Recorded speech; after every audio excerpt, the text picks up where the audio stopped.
자, 트럼프가 바라는 거 명확합니다. 바로 압도적인 패권국인데 트럼프는 그 조건으로 세 가지를 생각하고 있는 것 같습니다.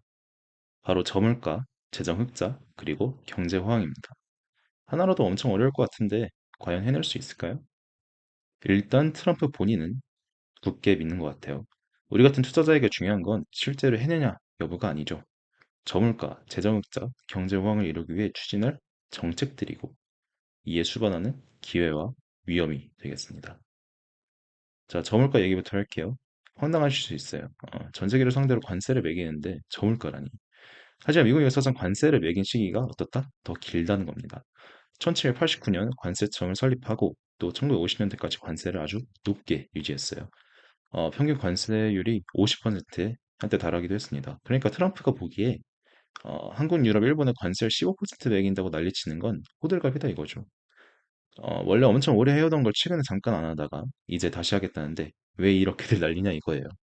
관세가 있던 시기 관세는 연방정부의 최대 수입원이었고 이 기조는 1950년대에 와서야 자유무역 기조로 바뀝니다. 우리가 자유무역 시대에 태어났기 때문에 자유무역을 당연시 여기는 것뿐이죠. 그래, 관세는 그렇다 쳐. 어쨌든 저물가 어떻게 할 건데 저물가를 맞출 첫 번째 기둥은 바로 저유가입니다. 지금 원유 선물이 배럴당 60달러대 초반인데요. 낮은 편이지만 물가에 큰 영향을 줄 정도는 아닙니다. 트럼프가 생각하는 저유가는 배럴당 40에서 50달러입니다. 핵심은 결국 공급량 늘리기예요. 모든 재화가 그렇지 않습니까? 강남 아파트가 비싼 건 가진 사람보다 갖고 싶은 사람이 훨씬 많아서죠. 지금 60달러 초반에 거래되는 것도 사우디가 증산해줘서인데 그걸론 충분하지가 않습니다. 결국 러시아 우크라이나 전쟁이 끝나고 러시아산 원유가 시장이 풀려 합니다. 그래서 푸틴과의 협상이 트럼프한테 그렇게나 중요한 거예요. 이게 성공하면 유가도 낮추고 덤으로 노벨 평화상도 받으니 현 시점 트럼프에게 가장 중요한 과제라고 해도 과언이 아닙니다. 저물가의 두 번째 기둥은 바로 디플레이션 경제입니다. 이건 캐시우드가 제시한 건데 경기 침체와는 다른 개념이죠. 기술이 발전하고 생산성이 향상하면서 공급이 수요를 초과해 재화 서비스 가격이 낮아진다는 건데요.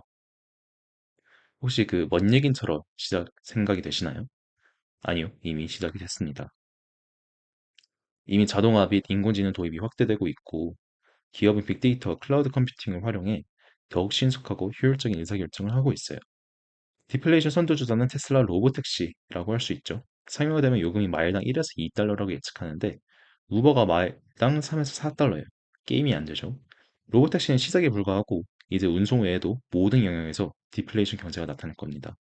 트럼프는 거기에 거는 거예요. 어쩌면 2020년 대선에 낙선하고 AI 혁명 초입인 이 시기에 다시 대통령이 된 게 다행일 수도 있습니다. 트럼프가 압도적 패권국을 만들기 위한 두 번째 조건, 바로 재정 흑자 되겠습니다. 관세는 이미 재정에 긍정적인 효과를 일으키고 있는데요. 2025년 이후 지금까지 관세 수입이 총 1,357억 달러로 이는 지난해 동기 대비 116% 증가한 수치입니다. 대단하긴 한데 문제는 충분치가 않아요. 왜냐하면 나가는 돈이 더 늘었기 때문입니다. 결국 고정 비용, 그 중에서도 이자 비용을 줄이는 게 중요합니다. 이자 비용을 낮추기 위해서는 장기채 비중을 줄이고 대신 단기채 비중을 높일 필요가 있습니다. 단기채는 장기채보다 이자율이 낮기 때문인데요. 자, 저 백수가 구독자한테 100만 원을 빌려요. 그리고 선택권을 줍니다. 하나는 이자율 3%로 1년 뒤에 갚기, 아니면 이자율 3%로 5년 뒤에 갚기. 뭘 고르실래요? 누가 미쳤다고 후자를 선택하겠어요? 그죠? 장기채 비중을 낮춰야 하는 이유는 장기채 이자율이 더 높기 때문입니다. 즉 장기채를 대신해서 단기채가 인기가 많아져야 한다는 거죠. 이때 트럼프한테 구원 투수가 딱 나타나 주는데 바로 스테이블 코인입니다. 스테이블 코인은 달러랑 연동되는 코인이에요.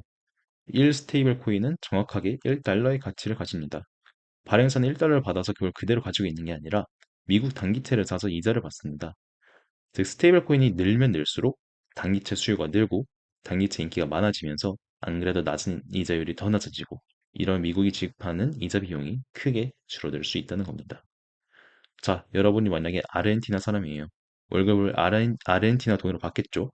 내가 오늘 받은 월급으로 축구공 10개를 살 수 있는데 다음날 자고 일어나면 9개밖에 못 삽니다. 왜? 자국 통화 가치가 떨어지니까. 아르헨티나, 브라질, 베네수엘라 등 이런 유사 국가에서는 달러 스테이블 코인이 자국 법정화폐를 제칠 겁니다. 자, 걔는 그렇다 쳐. 그러면 어, 경제규모 12위 한국은 어떨까요? 문제는 한국도 마냥 안전하지가 않다는 거죠. 자원해도 뭐 비록 지금은 백수지만 나중에 취직해서 월급이 들어오잖아요. 다 미국 주식, 달러, 비트코인으로 바꿀 생각입니다. 저를 비롯한 젊은 사람들의 원화 불신이 아주 심하다는 거죠. 한국 정부에서는 이거에 대응한다 치고 원화 스테이블 코인을 발행하겠다는데 네. 잘 됐으면 하겠지만 하지만 그걸 누가 사겠습니까? 아주 걱정이 됩니다. 자, 압도적 패권 국가로 가는 마지막 스텝 바로 경제 호황입니다. 앞서 말한 저물가와 재정 흑자는 경제 호황을 위한 발사대예요. 결국 뭐에 들렸다? AI 혁명이다. AGI, 그러니까 모든 영역에서 전 세계에서 가장 뛰어난 인간의 역량을 갖춘 AI를 중국보다 먼저 만들어야 합니다. 이걸 위해 트럼프는 금리 인하가 절실합니다. 금리는 곧 경제의 난이도인데요. 여러분, 기업치고 자기 돈으로만 장사하는 기업이 없습니다. 다 가능하면 은행에서 차입을 하거나 채권을 발행하든 해서 우선 남의 돈으로 장사를 하고 나중에 번 돈을 갚고 그렇습니다. 그런데 금리, 그러니까 이자율을 높으면 이렇게 하기가 어렵겠죠. 공장을 지어야 해서 돈을 빌리는데 이자율이 5%인 거랑 3%인 건 난이도가 천지 차이예요. 겨우 2%포인트 차이 아니냐고요? 라고 하실 수 있지만 금액으로 보면 다릅니다. 자, 1조 원을 차입해도 가정하면 전자는 이자가 연에 500억, 후자는 300억이에요. 엄청난 차이가 맞습니다. 안 그래도 AI는 돈이 엄청 많이 들어요. GPU 수십만 개, 데이터 센터 수천 개가 필요합니다. 데이터 센터는 또 뭐로 돌려야죠? 전기로 돌려야죠. 에너지 설비도 마구마구 지어야 하는데 지금처럼 기준금리가 4.5%면 너무 어렵습니다.